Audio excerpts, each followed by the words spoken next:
Buenas tardes, estamos de regreso y vamos a dar inicio a nuestro tercer bloque de conferencias programadas para el día de hoy. En esta oportunidad hablaremos de inmunología, un enfoque integral. Y tenemos programadas dos conferencias. La primera de ellas va a participar la doctora Francis Crespo. La doctora Francis Crespo es médico cirujano, graduada de la Escuela José María Vargas de la UCB, con posgrado en pediatría, puericultura del Hospital JM de Los Ríos. Es residente del tercer año de la maestría de inmunología clínica aquí en el Instituto de Inmunología, adjunto del Hospital del JM de Los Ríos, colaborador docente de la Cátedra de Pediatría y Puericultura del UCB de la Escuela José María Vargas, miembro de la Sociedad Venezolana de Pediatría y Puericultura. La doctora Crespo nos va a hablar entonces del uso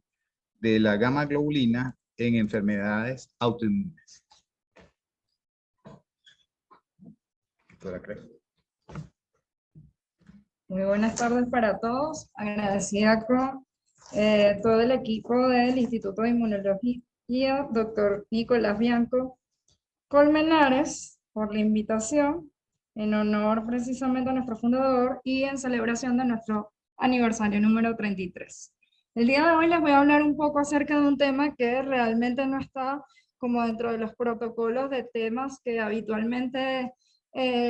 destacamos, pero realmente es el uso de la inmunoglobulina o la también llamada gamma globulina en las enfermedades autoinmunes ha tomado una relevancia histórica en los últimos años como parte de las terapias coadyuvantes en el manejo de pacientes con refractariedad a las terapias iniciales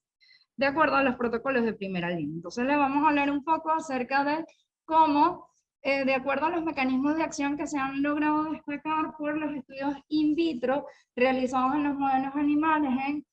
con respecto al uso de la inmunoglobulina y cómo de acuerdo a la evidencia de la eficacia clínica de los ensayos controlados aleatorizados con grupos de pacientes, tanto con enfermedades autoinmunes como otro tipo de enfermedades, hablar un poco no solo de la eficacia o beneficios, sino de los tipos disponibles que tenemos de formulación de la inmunoglobulina en la actualidad. Y en primer lugar, quise precisamente destacar la definición de la inmunoglobulina humana. Ella entra dentro de los hemoderivados porque es una sustancia proteica cuyo principio activo proviene precisamente del plasma de donantes humanos sanos a través de un proceso de fraccionamiento y purificación adecuado, a diferencia de los hemocomponentes que son fracciones celulares o acelulares de la sangre total, que mediante procesos también de centrifugación o fraccionamiento se logra la obtención del producto deseado. Realmente la inmunoglobulina humana en los últimos años ha mejorado y se ha destacado su formulación, logrando en la actualidad obtener una inmunoglobulina humana mucho más purificada, esterilizada y con menor evidencia de eventos adversos en los pacientes una vez que se administra. Se ha logrado mejorar la formulación de la inmunoglobulina, se ha logrado optimizar la dosis a utilizar y se ha logrado de hecho establecer algunas dosis de acuerdo al uso que queremos darle a la inmunoglobulina. Recordando que es un recurso muy valioso porque la inmunoglobulina se obtiene del acúmulo de IgG, básicamente de donantes sanos. Mínimo necesitamos 1000 donantes sanos y algunas formulaciones tienen hasta 10.000 donantes sanos para lograr una formulación de inmunoglobulina humana. Entonces, por eso tenemos que realmente darle importancia cuando indicamos una inmunoglobulina porque es un recurso sumamente valioso y además costoso desde el punto de vista de la industria farmacéutica. La inmunoglobulina endovenosa está compuesta en más del 90-95%, algunas formulaciones de las más nuevas tienen hasta un 98% de componentes de la inmunoglobulina G. Es por eso que lo utilizamos como sinónimo el uso de inmunoglobulina o gamma globulina, porque el isotipo que destaca dentro de su composición es la IgG. La distribución de las subclases de IgG en la inmunoglobulina humana es igual y similar a la composición de las subclases en el plasma humano. En su mayoría 60-70% es IgG clase 1, posteriormente vienen un 20-15% el IgG clase 2, luego IgG clase 3 en menos del 7% y menos del 3% está compuesta por la IgG clase 4. Estas formulaciones también contienen trazas de inmunoglobulina M y menos del 3% de trazas de inmunoglobulina A, que realmente se ha tratado de minimizar y purificar mucho más la gamma globulina para de esa manera mejorar la formulación y evitar los eventos adversos que estaban asociados a la inmunoglobulina A por la capacidad que tenía esta de establecer la activación de fagocitos desde el punto de vista de inmunidad innata. Históricamente, la inmunoglobulina se ha utilizado desde su introducción en la Segunda Guerra Mundial, en los años 40, en un inicio para mediar los efectos de shock séptico en pacientes soldados que evolucionaban torpidamente ante procesos infecciosos por traumatismo, sobre todo en miembros, y luego se comenzó a utilizar como una terapia de reemplazo para sustituir aquellos anticuerpos faltantes en pacientes que tenían agammaglobulinemia o hipogammaglobulinemia. El primer uso que se destacó fue una terapia de reemplazo para un paciente con inmunodeficiencia vía subcutánea, presentación y formulación subcutánea a una dosis baja de 100 miligramos kilodosis. Esta dosis se utilizó semanal durante 4 semanas y se evidenció que en este escolar de 8 años disminuyó y se minimizó la recurrencia de infecciones, sobre todo respiratorias, al menos en un año posterior al uso de la inmunoglobulina, que se le fue dando consecuente uso de mantenimiento a una dosis mensual. Posteriormente comenzaron a ampliamente utilizarse dentro de las inmunodeficiencias, sobre todo humorales, como una terapia de reemplazo, y luego se destacó el uso en su presentación intramuscular como una forma de intentar reducir la cantidad de tiempo de inyecciones que debía ser necesaria en la vía subcutánea, a veces hasta cada 2 semanas o semanal, a tratar de hacerlo cada 3 semanas o mensual con la vía intramuscular. Sin embargo, aunque esta vía fue ampliamente utilizada entre los años 60 y 70, se fue, digamos, deteriorando o desmejorando la utilidad de la inmunoglobulina en cuanto al uso como terapia de reemplazo, dado que las reacciones adversas locales eran sumamente elevadas. Hasta un 20% de los pacientes con inmunodeficiencia que utilizaban inmunoglobulina en forma intramuscular presentaban eventos adversos, sobre todo que eran a nivel local, y además la dosis que se necesitaba administrar debía ser una dosis baja, porque el volumen a administrarse vía intramuscular debía ser bajo. Adicional a eso, los pacientes pediátricos que tenían poca masa muscular, era difícil la administración intramuscular. Es por eso que luego se dio en los años 80 la formulación de inmunoglobulina intravenosa, que es la que hoy día tenemos con mayor uso y que se convirtió en la vía más común de administración y la vía, digamos, que más utilizamos nosotros desde el punto de vista de terapia de reemplazo cada 4 semanas para los pacientes con inmunodeficiencias humorales. Esta vía se utilizó por el hecho de que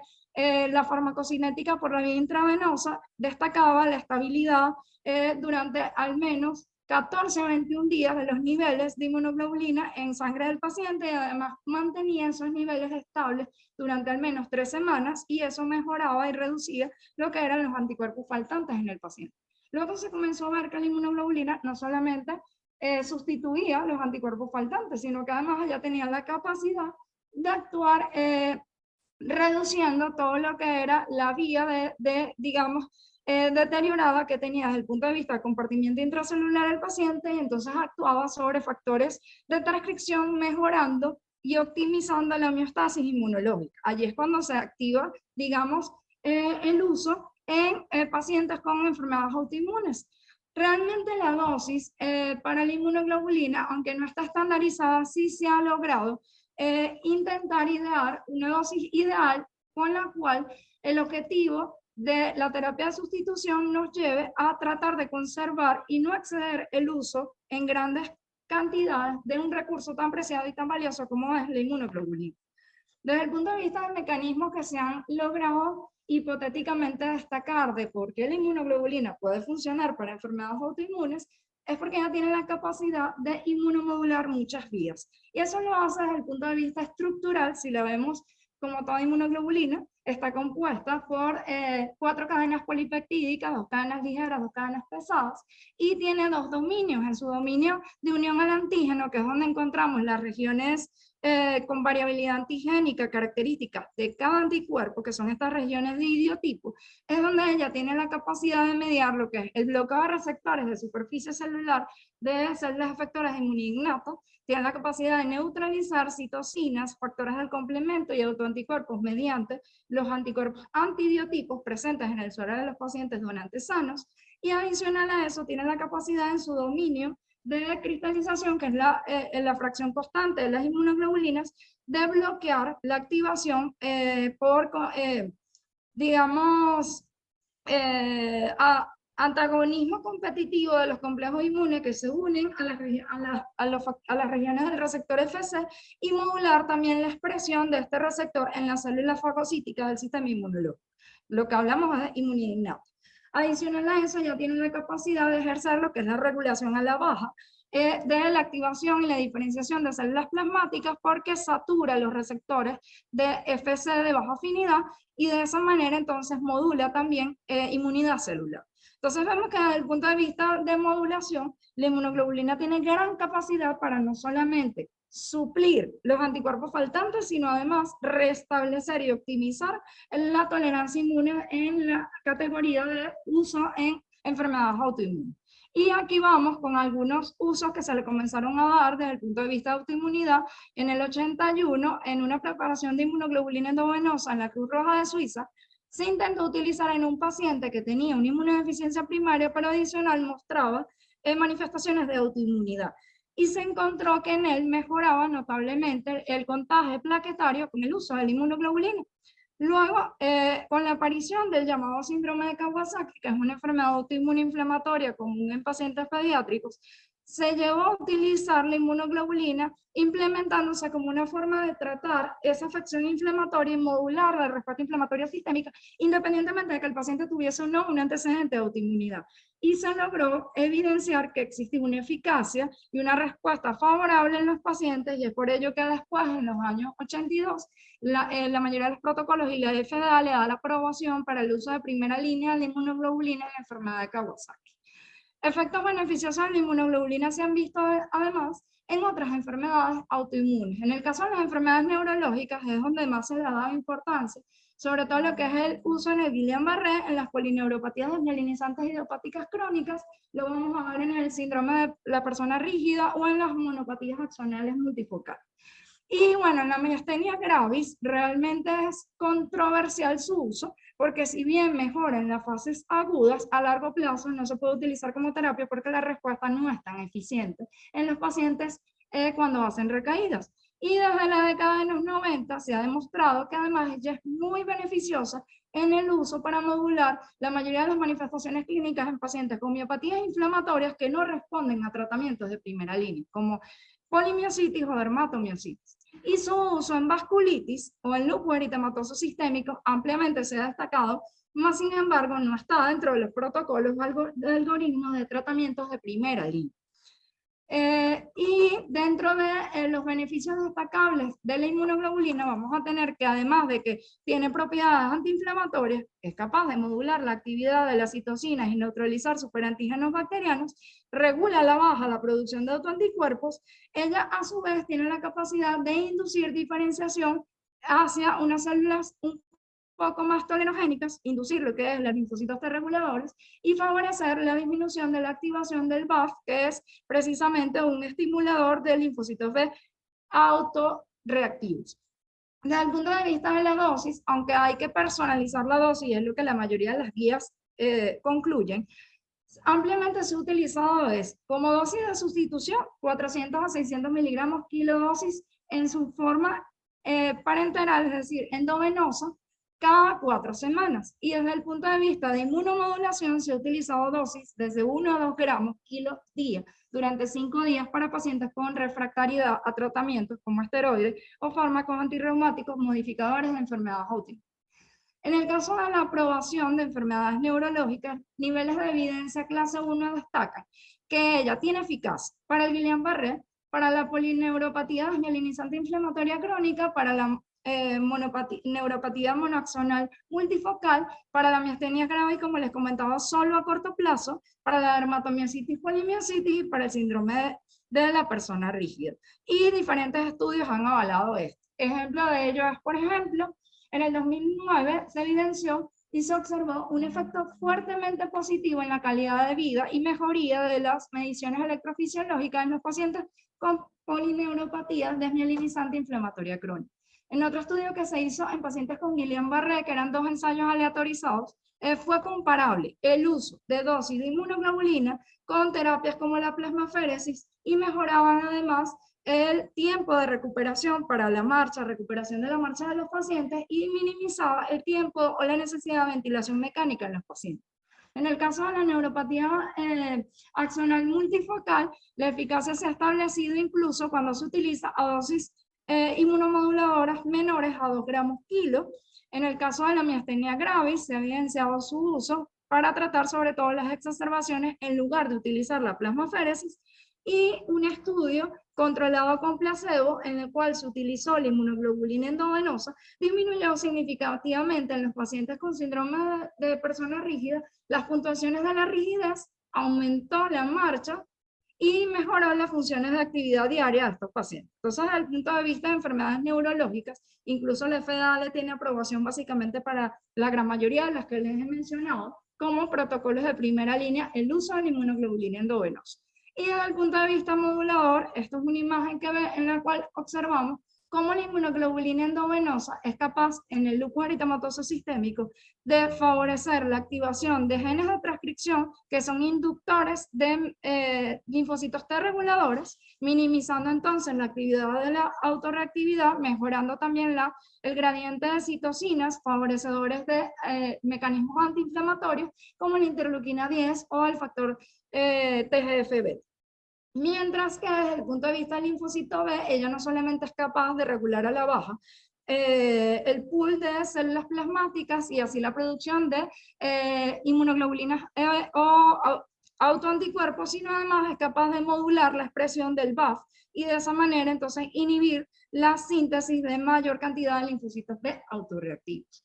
Entonces, indicaciones aprobadas formales por la FDA para inmunoglobulina, inmunodeficiencias primarias, sobre todo gamma-globulinemia, y inmunodeficiencia común variable, todas las que tienen que ver con las líneas humorales. Trasplantes halogénicos de médula ósea en la leucemia linfocítica crónica, la enfermedad de Kawasaki, la trombocitopenia inmune y las enfermedades neurológicas antes descritas tienen aprobación como primera línea de tratamiento. En dermatología, ampliamente se está comenzando a usar sobre todo en miopatías que tienen afectación o manifestaciones cutáneas como la dermatomiositis, en enfermedades ampollares, en vasculitis, porque se ha demostrado que la inmunoglobulina tiene la capacidad de mediar lo que son los anticuerpos anticitoplasma de neutrófilos y bloquear entonces la activación por las células efectoras y mediar de esta manera todo lo que es la inflamación endotelial.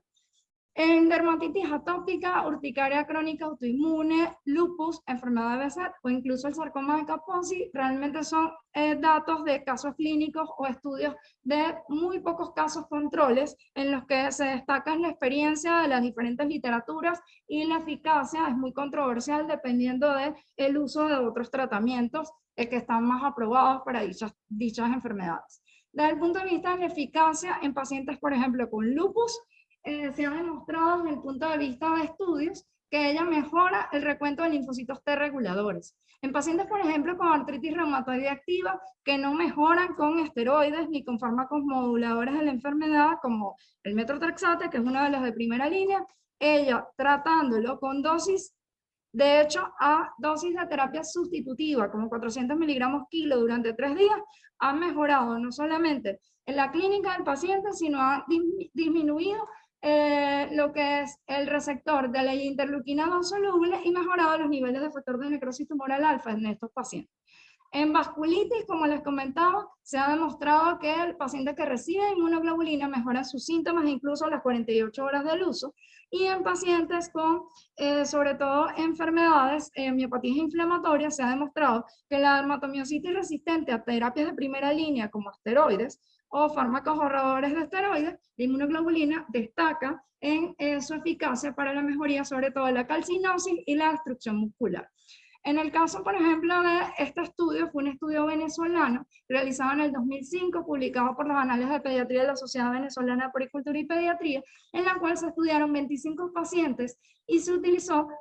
pacientes que presentaban trombocitopenia inmune. Se utilizó una dosis, de hecho, baja de sustitución, 400 miligramos kilo día, durante 3 días, y se logró una respuesta favorable a las 72 horas, con 80% de los niños con recuperación de las cifras normales de plaquetas. Combinaciones de inmunoglobulina con biológicos también se ha demostrado la eficacia, y a acotación les traje, por ejemplo, este estudio en donde ellos reportaron el caso de un masculino de 38 años que tórpidamente evoluciona con una actividad severa del lupus eritematoso sistémico y una sepsis, y en combinación el uso de la inmunoglobulina en este paciente durante 5 días a dosis moduladora de 1 gramo kilodosis con el uso del rituximab se logró mejorar la clínica del paciente y recuperar al paciente no solo de la sepsis, sino adicional de la actividad severa. Entonces, realmente el uso de la inmunoglobulina ampliamente en enfermedades autoinmunes se ha demostrado que es eficaz. Ahora bien, formulaciones distintas a la inmunoglobulina endovenosa sí existen, y tenemos ahora la inmunoglobulina subcutánea. Ventajas de la inmunoglobulina subcutánea, sobre todo para pacientes con terapia sustitutiva: es fácil de autoadministrar, reduce la tasa y la gravedad de las reacciones adversas aunadas a tratamientos endovenosos, mejora el transporte porque tiene menos necesidad de refrigeración, y el tiempo de administración es menor, es menos de 2 horas, mientras que el tiempo de administración de la inmunoglobulina endovenosa es mínimo de 4 horas, y debe hacerse en un centro que tenga la capacidad de abordar cualquier reacción adversa, sobre todo sistémica aguda. En el caso de cómo se ha demostrado que podríamos utilizar la inmunoglobulina subcutánea en enfermedades autoinmunes, por ejemplo, este estudio de la Academia Estadounidense de Alergia e Inmunología encontró que la mayoría de los inmunólogos preferían usar la inmunoglobulina subcutánea porque mejoraba la adherencia a tratamiento por parte de sus pacientes y que además minimizaban los efectos adversos. Y en un análisis se demostró además que en cuanto a farmacocinética, los niveles tanto de el uso con inmunoglobulina subcutánea y inmunoglobulina endovenosa podían ser más altos en estos pacientes cuando se le hacía seguimiento sérico, incluso minimizaba lo que era la incidencia de infecciones a largo plazo en pacientes con terapia sustitutiva.